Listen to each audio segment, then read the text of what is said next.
ধুর ধুর ধুর, কদিন ধরে যা বৃষ্টি শুরু হয়েছে, জীবন একেবারে জের বার করে দিল। কি গোপাল, বাজার থেকে ফিরছো? হাতে বাজারের থলি নিয়ে আর কোথা থেকে ফিরবো বলুন তো? তা কি কিনলে বাজার থেকে? বোঝো এবার, এরপর হাজার প্রশ্ন করবে। ওই কিছুটা শাক পাতা আর কটা কই মাছ। ভালো ভালো, তা কই মাছ দিয়ে তেল কই হবে নিশ্চয়ই। তেল কই হবে নাকি কই তেল হবে সেটা একমাত্র আমার অন্দরমহলের সাম্রাজ্ঞী বলতে পারবেন। তা এই বর্ষার মধ্যে আপনার ছাতা কই? নদীতে স্নান সেরে ফিরছি যে, তাই ভিজলেও তেমন ক্ষতি হবে না। অ তা গোপাল, বাদলায় কাটছে কেমন? তা এক প্রকার খাসা। ঘরের বাইরে বেরোলেও ছাতা, আবার ঘরের ভেতর থাকলেও ছাতা। কেন কেন, ঘরের ভেতরে ছাতা কেন? চাল দিয়ে জল পড়ে বুঝি?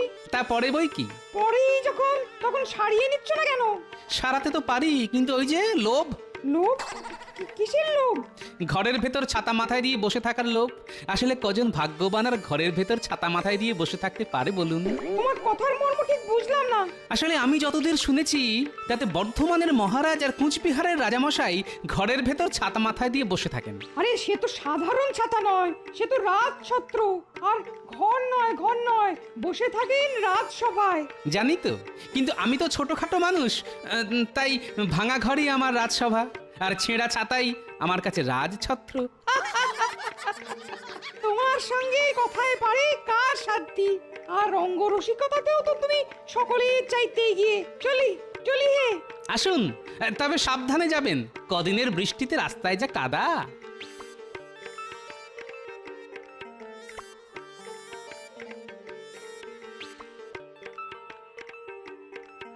গোপাল দাদা, ও গোপাল দাদা, মহারাজ ডেকে পাঠিয়েছেন। এই বৃষ্টির মধ্যে মহারাজের ডাক কেন? কি হলো কি আবার? সে আমি বলতে পারবো না, মহারাজ শুধু বললেন খুব তাড়াতাড়ি যেতে। ও হ্যাঁ, খাম্বাজরাজ এসেছেন। এই বৃষ্টি বাদলার মধ্যে খাম্বাজরাজ? আচ্ছা তুমি এগো, আমি বাড়িতে বাজারের থলিটা ফেলে দিয়েই আসছি।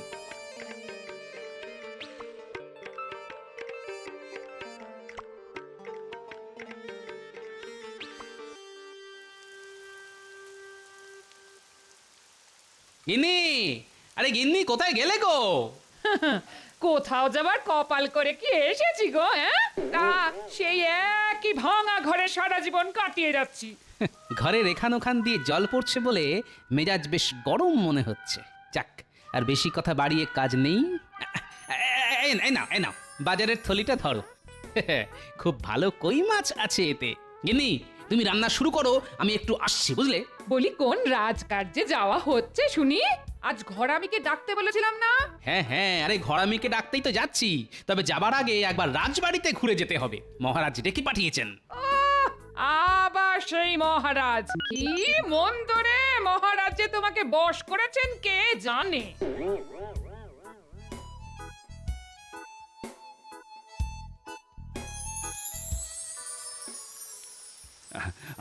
আপনার পিতৃবিয়োগের খবর পেয়ে না খুবই মর্মাহত হয়েছি আমি। তবে কি আর করবেন বলুন, কেউ তো চিরকাল আর বাঁচে না। আসলে অনেক বয়স হয়ে গেলেও আমার বাবা বেশ শক্ত সমর্থই ছিলেন। হঠাৎ কি যে হলো, দুদিনের জ্বরেই সব শেষ। মহারাজ, আমাদের আর বেশি দেরি করা ঠিক হবে না। বৃষ্টিটা বাড়ছে, তাই যা বলতে এসেছেন সেটা বলে দিন। ও হ্যাঁ, বলছি। এসো এসো গোপাল। গোপালও এসে গেছে, ভালো। হ্যাঁ, আপনি আসাতে আমিও কি খবর পাঠিয়েছিলাম। আসলে মহারাজ কৃষ্ণচন্দ্র, কদিন বাদেই তো বাবার শ্রাদ্ধের অনুষ্ঠান, তাই আমি তোমার দ্বারস্থ হয়েছি।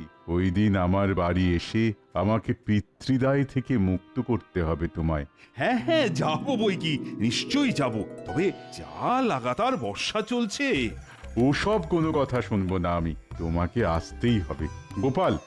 গোপাল, তোমারও নিমন্ত্রণ রইল, আসতে হবে কিন্তু। আসলে নিন্দুকেরা আড়ালে আবডালে বলে আমি নাকি মহারাজের ছায়া, তা মূর্তি গেলে ছায়া তো যাবেই। বেড়ে বলেছো তো গোপাল। তাহলে ওই কথাই রইল, আগামী বুধবার শ্রাদ্ধ, ওই দিন তোমরা আসছো, কেমন? এ কি মন্ত্রী, তুমি এমন ফিক করে হাসছো কেন? বারে, হাসবো না?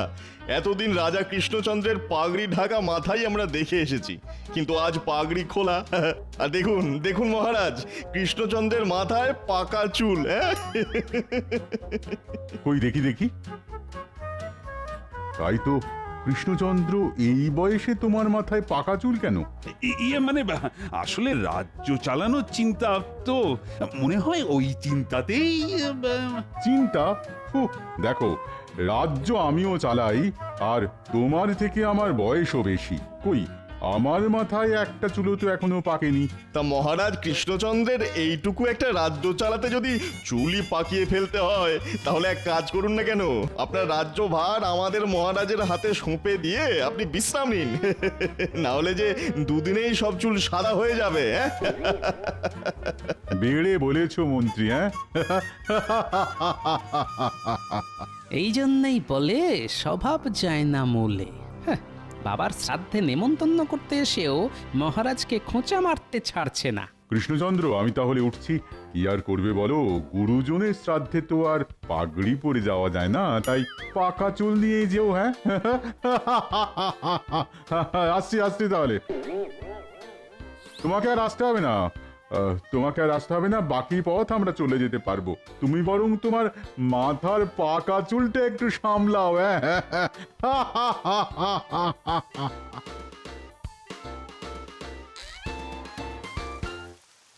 আমার মাথার পাকা চুল নিয়ে কেমন টিপ্পনি কেটে গেল দেখলে গোপাল? তাই তো দেখলাম। শ্রাদ্ধের অনুষ্ঠানে তো আর পাগড়ি মাথায় দিয়ে যাওয়া শোভা পায় না।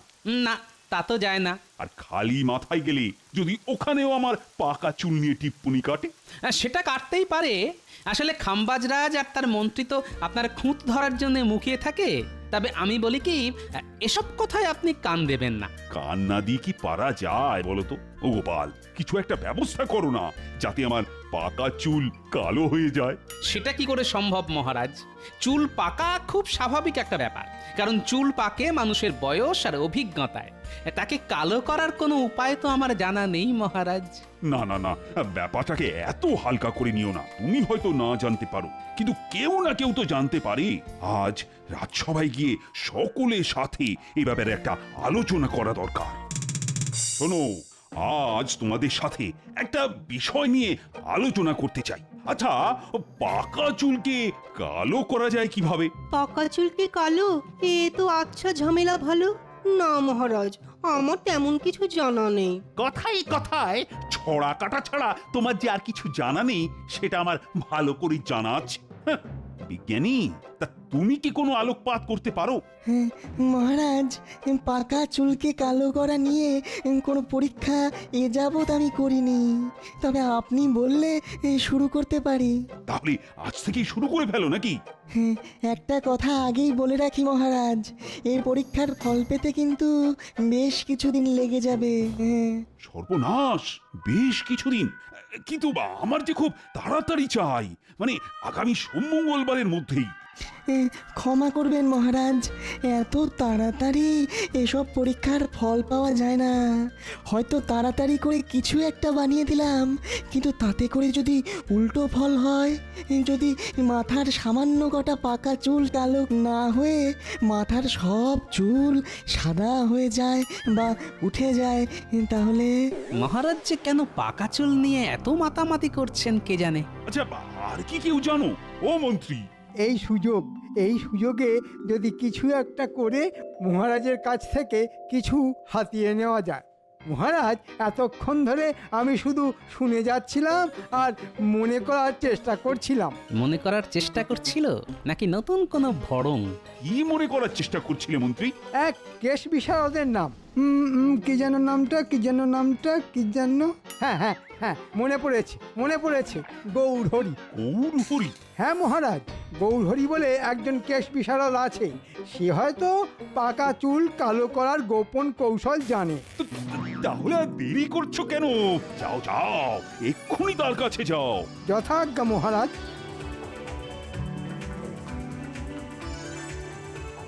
দেখলে তো গোপাল, পাকা চুল কালো করার উপায় আছে। আসলে তুমি না দিনে দিনে একটা অকর্মার ঢেঁকি হয়ে যাচ্ছ। আমি না হয় অকর্মার ঢেঁকি, কিন্তু মহারাজের পাকা চুলকে কালো করতে মন্ত্রীরা তো উৎসাহ কেন? না, ব্যাপারটার উপর নজর রাখতে হবে দেখছি।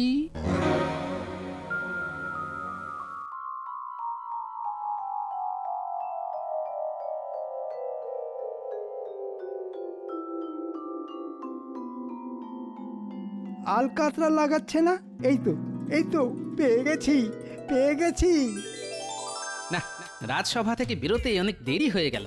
বৃষ্টিটা এখন কমেছে, যাই একবার পুঁটিদের বাড়ি থেকে ঘুরে আসি। ওদের বাড়ি ঘরামির কাজ হচ্ছে শুনেছি, দেখি যদি ঘরামিকে ধরে কয়ে আমার ঘরের চালাটা একটু সারিয়ে নেওয়া যায়, না হলে গিন্নি আর আস্ত রাখবে না।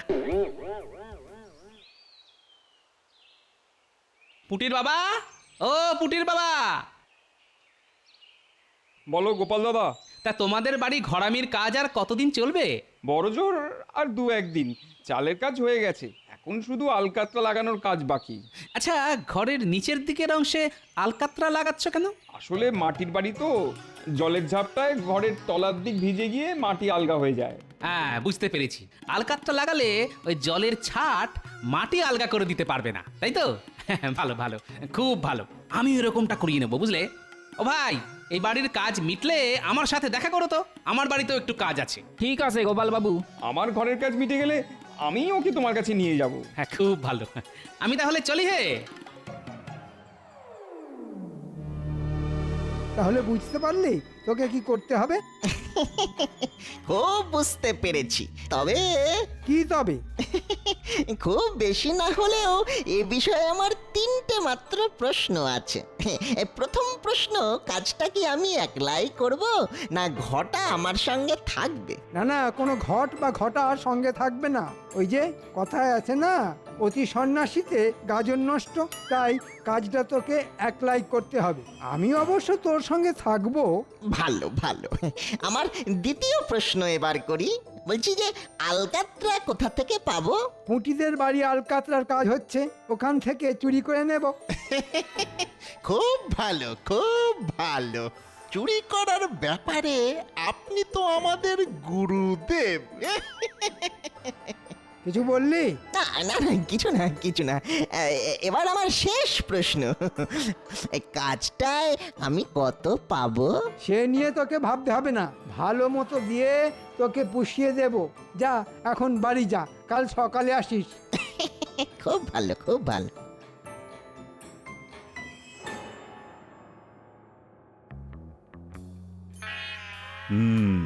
মন্ত্রী তো বলে গেল কেশ বিশারদকে নিয়ে আসবে, কিন্তু কবে আসবে? আমি এসে গেছি মহারাজ, আর সেই সাথে কেশ বিশারদের খবরও নিয়ে এসেছি। তাই নাকি? তা মন্ত্রী সে কি পারবে? খুব পারবে, তবে তার দক্ষিণাটা একটু বেশি। কত? আগে 300 মোহরের কমে সে রাজি হচ্ছে না। এই তাহলে ডেকে আনো তাকে, 300 মোহর দিতে আমি রাজি। তাহলে এখন আমি আসি। হ্যাঁ, এসো এসো, বড় কাজের লোক তুমি।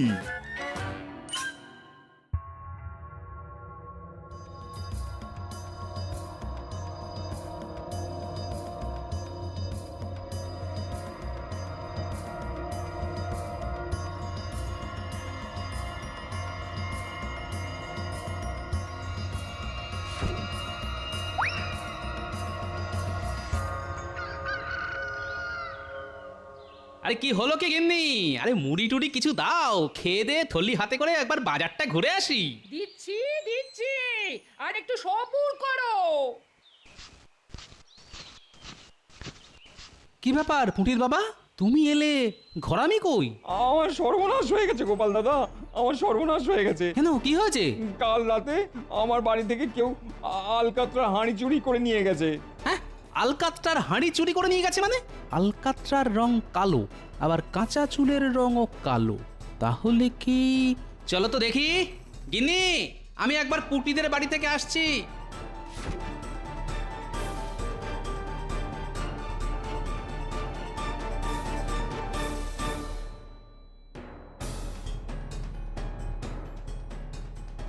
আচ্ছা পুটির বাবা, কাল তোমাদের বাড়ি কেউ নাগরা পরে এসেছিল?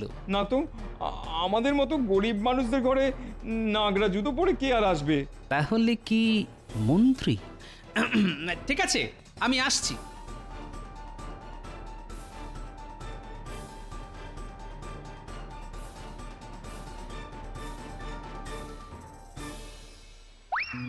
কি মজা! 300 মোহর রোজগার হবে। সেই আনন্দে যাই বাজার থেকে দেখে শুনে জোড়া ইলিশ কিনে আনি। মন্ত্রীমশাই জোড়া ইলিশ কিনতে গেল। এই ফাঁকে যা করার করে ফেলতে হবে। মন্ত্রী গিন্নি এখন হয়তো পুজোর ঘরে, এদিক ওদিক ভালো করে দেখতে হবে। আ, আ, আ,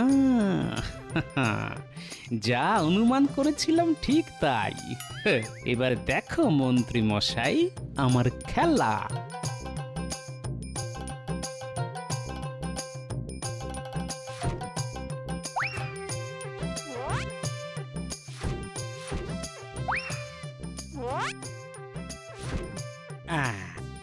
যথাস্থানে হাঁড়ি রেখে দিয়ে গেলাম।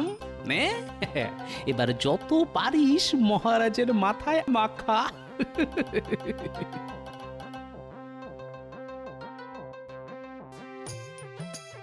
এই নাও পুটির বাবা, তোমার আলকাত্রার হাঁড়ি। এ হাঁড়ি তুমি কোথায় পেলে? সে কথা জানতে চেও না, শুধু জেনে রাখো যা করেছি তাকে বলে চোরের ওপর বাটপাড়ি। আচ্ছা, তোমার নামটি যেন কি? আগে গৌরহরি। গৌরহরি, এই কালো রং থাকবে তো? কি বলছেন কি রাজামশাই, সারা জীবন থাকবে। এছাড়া জীবনে আর একটা চুলও সাদা হবে না নতুন করে। বলছো?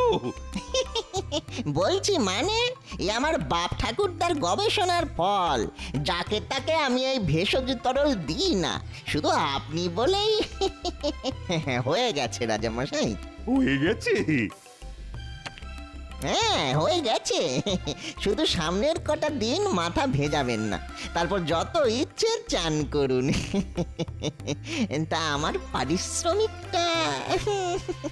বটা বেটা দেখছি খুব চালাক হয়ে গেছে, নিজে থেকে তাই মোহর চাইছে। দাঁড়া, দেখাচ্ছি তোকে।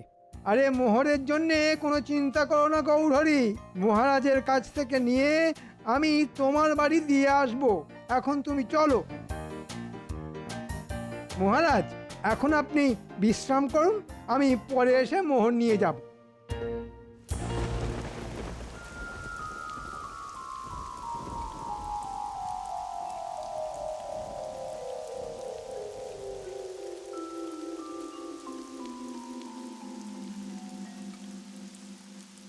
কি আনন্দ, কি আনন্দ! আর যে একটাও পাকা চুল নেই। ভেতরে আসতে পারি মহারাজ? আরে আসবে বই কি, অবশ্যই আসবে। আর এসে নিজের চোখে দেখে যাও, মন্ত্রী রানা কেশ বিশারদ কি অসাধ্য সাধনটাই না করেছে। সত্যি গোপাল, তুমি না দিন দিন একটা অকর্মা ধাড়ি হয়ে যাচ্ছ। তা হয়তো হচ্ছি, তবে কাল খাম্বাজ রাজার বাড়ি যাবেন তো? আরে সে তো যাবই, আর তাকে গিয়ে এই কালো চুলও দেখিয়ে আসবো। কিন্তু যা বৃষ্টি। সে নিয়ে তোমায় চিন্তা করতে হবে না, আমি ঢাকনা দেওয়া রথে চড়েই যাব। যথা আজ্ঞা মহারাজ।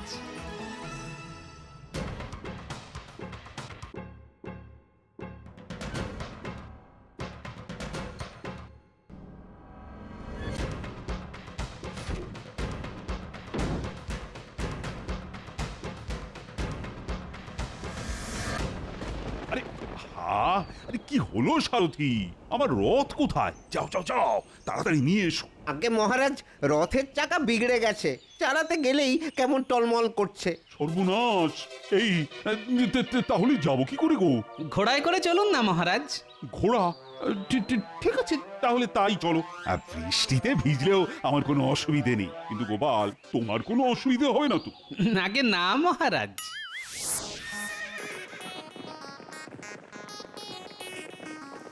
কি মুশকিল! এ তো ঝমঝমিয়ে বৃষ্টি নামলো। সামনের ওই গাছের তলায় গিয়ে দাঁড়াবেন, চলুন। বৃষ্টি কমলে আবার না হয় ঘোড়া ছোটাবো। এ কি মহারাজ, আপনার পোশাকে এত কালো রং এলো কোথা থেকে? এ বাবা, আইস, এ তো দেখছি মাথা থেকে গড়াচ্ছে। কই দেখি দেখি। হ্যাঁ হ্যাঁ, বেটা বেটা কেশ বিশারদ আমায় ঠকিয়েছে। এটা বলেছিল রং নাকি সারা জীবন থাকবে। সে হয়তো ঠিকই বলেছিল, কারণ সে তো মাখাতে এসেছিল আলকাতরা, যা একবার শুকিয়ে গেলে সারা জীবনে ওঠা মুশকিল।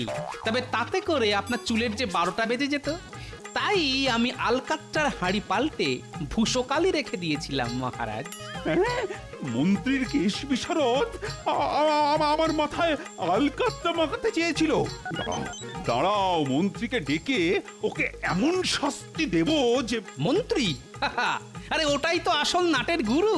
আর যতদূর মনে হয় কেশ বিশারদটি হচ্ছে গিয়ে ছদ্মবেশী বটা। ওদের আমি বুঝে নেব, কিন্তু কিন্তু সব ভূষকালি উঠে গিয়ে পাকা চুল বেরিয়ে পড়লে খাম্বাজরাজের কাছে আমি মুখ দেখাবো কি করে বলো তো? ও তো আবার আমার পাকা চুল নিয়ে টিপ্পনি কাটবে। ও টিপ্পনি কাটলে আপনিও পাল্টা টিপ্পনি কেটে বলবেন চুল পাকে মানুষের বয়স আর অভিজ্ঞতায়, আর বেশি বয়সেও যাদের চুল পাকে না তারা হলো সব বুড়ো খোকা। আর বুড়ো খোকাদের হাতে রাজ্যভার থাকলে রাজ্যের কোনো দিনই মঙ্গল হয় না মহারাজ। পেড়ে বলেছে তো গোপালে। চলো চলো চলো, প্রাসাদে গিয়ে চান করে অন্য পোশাক পরে খাম্বাজ রাজার বাড়ি যাই, আর তার সাথে সঙ্গে করে নিয়ে যাব মন্ত্রী আর বোটা। ওরে বাবা রে বাবা, আর যে ছুটতে পারি না। ওরে বাবা, এদিন মহারাজ, জীবনে আর আর কখনো এমনটি হবে না। ওরে বাবা রে। একেই বলে যেমন কর্ম তেমন ফল।